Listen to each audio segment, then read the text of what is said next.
Washington's NFL team now facing allegations of sexual harassment and verbal abuse by former team employees. Between 2006 and 2019, 15 former female Redskins employees telling the Washington Post that there is a toxic culture within the organization.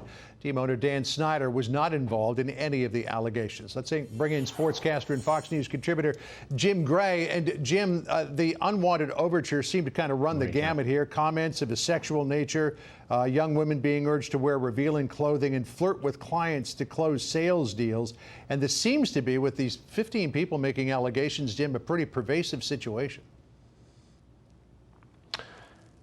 Well, according to the Washington Post and everything that's been unturned, it's deplorable and despicable, and it's been a toxic culture, and it's gone on there for an awful long time.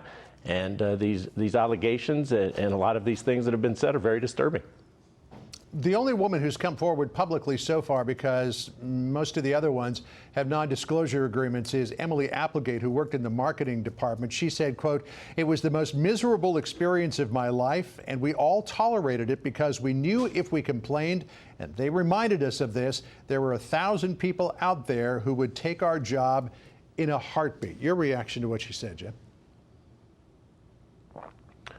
Well, obviously, she was working under these conditions, which were deplorable. I mean, for her to have to tolerate that is wrong. Professional organizations do feel that it is a privilege to work for them. But that doesn't mean that the privilege of working for them means that you have to be abused and means that you have to be sexually harassed. This is wrong on all levels. The team is hiring Washington, D.C. Attorney Beth Wilkinson to look into this, in a statement saying that she will, quote, "conduct a thorough independent review of this entire matter and help the team set new employee standards for the future."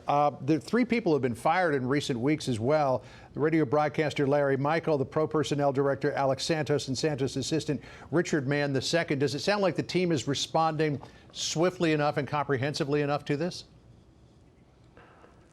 It sounds like they're responding now that they've been caught, now that they've been pushed to the brink. Obviously, this culture has gone on there for an awful long time. That's a lot of years that this has gone on, John. So it appears that this has been either acceptable behavior or tolerated, or that the people at the top didn't know.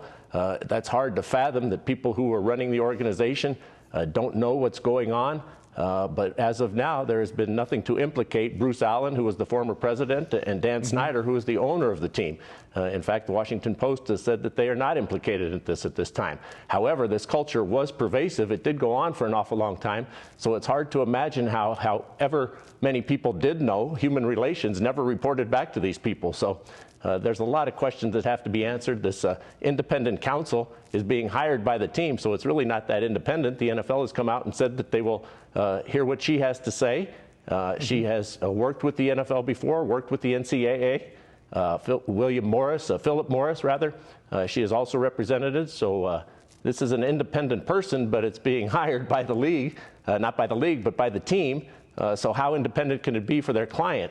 There's a lot of answers that still need to come up out of this. The NFL is looking into this as well. We don't need to read their statement, but one thing I'm wondering is, do you think that this behavior was confined just to D.C.? You know, a flood begins with a single raindrop. Could there be more here? You mean outside of the Washington Redskins? Yeah, I mean, could there be other teams that have allowed this behavior to go on? Well, I think what we have found in the Me Too era, all of this has come to light, that this goes on in a lot of places that we didn't know. This goes on across society. And so, yes, this is coming to light. I don't specifically know of any other NFL teams where this is going on, nor would I want to say or make any allegations to try and substantiate something like that. So I have no idea, but I would say that just what we have known and what we have come to know over the past couple of years would say that, yes, there's other places where this goes on, including our own house, where it was brought to light. Jim Gray, thanks so much.